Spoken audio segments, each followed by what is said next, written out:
ଲାଗୁଛି ଯେ ଏଇ ଯୋଉ କଥାରେ ଥାଏ କି ମଳି ମୁଣ୍ଡିଆଙ୍କ କଥା ସରକାର ମାନେ ଶୁଣିବା ପାଇଁ ଟିକେ କଷ୍ଟ ହୁଏ। ଆଜ୍ଞା ସେଇ ମଳିମୁଣ୍ଡିଆ ଭିତରୁ ଆଜି ମୁଖ୍ୟମନ୍ତ୍ରୀ ହେଇଛନ୍ତି ଆମ ଜାତି ଆମ ସମ୍ପ୍ରଦାୟରୁ ଜଣେ ଭାଇ ଆମର ମୋହନ ଭାଇ ମୁଖ୍ୟମନ୍ତ୍ରୀ ହେଇଛନ୍ତି। ସେ ନିଶ୍ଚିତ ଭାବରେ ଆମ ଦାବି ଶୁଣିବେ। କଣ ମଳିମୁଣ୍ଡିଆ? ହଁ ସେ ତ ଆମ ସମ୍ପ୍ରଦାୟରୁ ଆମେ ଯଦି ମଳିମୁଣ୍ଡିଆ ଆମେ ସାନ୍ତାଳ ଜାତି ଯଦି ମଳିମୁଣ୍ଡିଆ ତେବେ ତ ସେ ମୋହନ ମାଝୀ ମୁଖ୍ୟମନ୍ତ୍ରୀ ବି ସେଇ ମଳିମୁଣ୍ଡିଆ ଜାତିରୁ ଆସି ମୁଖ୍ୟମନ୍ତ୍ରୀ ହେଇଛନ୍ତି।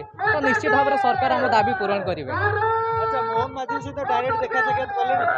ନା ନା ଏବେ ପର୍ଯ୍ୟନ୍ତ ତ ଦେଖା ହେଇନାହିଁ। ଆମେ ପୂର୍ବଥର ଡିସେମ୍ବର 23ରେ ମଧ୍ୟ ଧାରଣା ଦେଇଥିଲୁ, ସେତେବେଳେ ସେ ରାଉରକେଲା ଗସ୍ତରେ ଥିଲେ। ଆଜି ମଧ୍ୟ ସେ ୱେଷ୍ଟ ବେଙ୍ଗଲ ଗସ୍ତରେ ଅଛନ୍ତି। ଆମର ଦେଖା ହେବାର ତ ସମ୍ଭାବନା ନାହିଁ। ତଥାପି ଆମେ ଏଇଭଳିଆ ଯେ ପର୍ଯ୍ୟନ୍ତ ଆମର ଦାବି ପୂରଣ ନ ହେଇଛି ସେ ପର୍ଯ୍ୟନ୍ତ ଆମେ ଏମିତି ବାରମ୍ବାର ଲଢ଼େଇ ଜାରି ରଖିବୁ ଏବଂ ମୁଖ୍ୟମନ୍ତ୍ରୀଙ୍କୁ ଦେଖା ନ କରିବା ପର୍ଯ୍ୟନ୍ତ ଏଥର ଏ ଅନଶନ ଏ ଧାରଣାରୁ ଉଠିବାର ପ୍ରଶ୍ନ ହିଁ ନାହିଁ।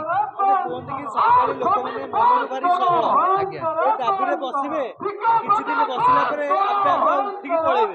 ନା ନା ନା ଆମେ ସାନ୍ତାଳୀ ଲୋକ ଯେତିକି ସରଳ ସେତିକି ସଚୋଟ ଏବଂ ସେତିକି ସୁଦୃଢ଼ ମଧ୍ୟ। ଆମେ ଯେଉଁ ଉଚ୍ଚ ଦୃଢ଼ ଦାବି ନେଇକି ଆସିଛୁ ଏ ଦାବି ପୁରା ନ ହେବା ପର୍ଯ୍ୟନ୍ତ ମୁଖ୍ୟମନ୍ତ୍ରୀଙ୍କୁ ସିଧାସଳଖ ଦାବିପତ୍ର ନ ଦେବା ପର୍ଯ୍ୟନ୍ତ ଆମେ ଫେରିବାର ପ୍ରଶ୍ନ ହିଁ ନାହିଁ।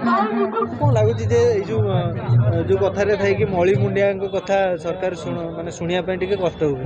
ଆଜ୍ଞା ସେଇ ମଳିମୁଣ୍ଡିଆ ଭିତରୁ ଆଜି ମୁଖ୍ୟମନ୍ତ୍ରୀ ହେଇଛନ୍ତି ଆମ ଜାତି ଆମ ସମ୍ପ୍ରଦାୟରୁ ଜଣେ ଭାଇ ଆମର ମୋହନ ଭାଇ ମୁଖ୍ୟମନ୍ତ୍ରୀ ହେଇଛନ୍ତି। ସେ ନିଶ୍ଚିତ ଭାବରେ ଆମ ଦାବି ଶୁଣିବେ। କଣ ମଳିମୁଣ୍ଡିଆ? ହଁ ସେ ତ ଆମ ସମ୍ପ୍ରଦାୟରୁ ଆମେ ଯଦି ମଳିମୁଣ୍ଡିଆ ଆମେ ସାନ୍ତାଳ ଜାତି ଯଦି ମଳିମୁଣ୍ଡିଆ ତେବେ ତ ସେ ମୋହନ ମାଝୀ ମୁଖ୍ୟମନ୍ତ୍ରୀ ବି ସେଇ ମଳିମୁଣ୍ଡିଆ ଜାତିରୁ ଆସି ମୁଖ୍ୟମନ୍ତ୍ରୀ ହେଇଛନ୍ତି। ତ ନିଶ୍ଚିତ ଭାବରେ ସରକାର ଆମ ଦାବି ପୂରଣ କରିବେ। ଆଚ୍ଛା, ମୋହନ ମାଝୀଙ୍କ ସହିତ ଡାଇରେକ୍ଟ ଦେଖା ସାକ୍ଷାତ କଲେଣି? ନା ନା ଏବେ ପର୍ଯ୍ୟନ୍ତ ତ ଦେଖା ହେଇନାହିଁ। ଆମେ ପୂର୍ବଥର ଡିସେମ୍ବର 23ରେ ମଧ୍ୟ ଧାରଣା ଦେଇଥିଲୁ, ସେତେବେଳେ ସେ ରାଉରକେଲା ଗସ୍ତରେ ଥିଲେ। ଆଜି ମଧ୍ୟ ସେ ୱେଷ୍ଟ ବେଙ୍ଗଲ ଗସ୍ତରେ ଅଛନ୍ତି। ଆମର ଦେଖା ହେବାର ତ ସମ୍ଭାବନା ନାହିଁ।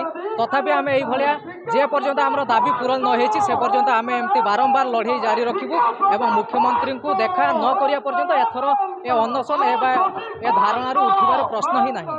କୁହନ୍ତି କି ସକାଳୁ ଲୋକମାନେ ମନରୁ ଭାରି ସରଳ, ଆଜ୍ଞା ଏ ଦାବିରେ ବସିବେ, କିଛି ଦିନ ବସିଲା ପରେ ଆପେ ଆପେ ଉଠିକି ପଳେଇବେ। ନା ନା ନା ଆମେ ସାନ୍ତାଳୀ ଲୋକ ଯେତିକି ସରଳ ସେତିକି ସଚୋଟ ଏବଂ ସେତିକି ସୁଦୃଢ଼ ମଧ୍ୟ। ଆମେ ଯେଉଁ ଉଚ୍ଚ ଦୃଢ଼ ଦାବି ନେଇକି ଆସିଛୁ ଏ ଦାବି ପୁରା ନ ହେବା ପର୍ଯ୍ୟନ୍ତ ମୁଖ୍ୟମନ୍ତ୍ରୀଙ୍କୁ ସିଧାସଳଖ ଦାବିପତ୍ର ନ ଦେବା ପର୍ଯ୍ୟନ୍ତ ଆମେ ଫେରିବାର ପ୍ରଶ୍ନ ହିଁ ନାହିଁ।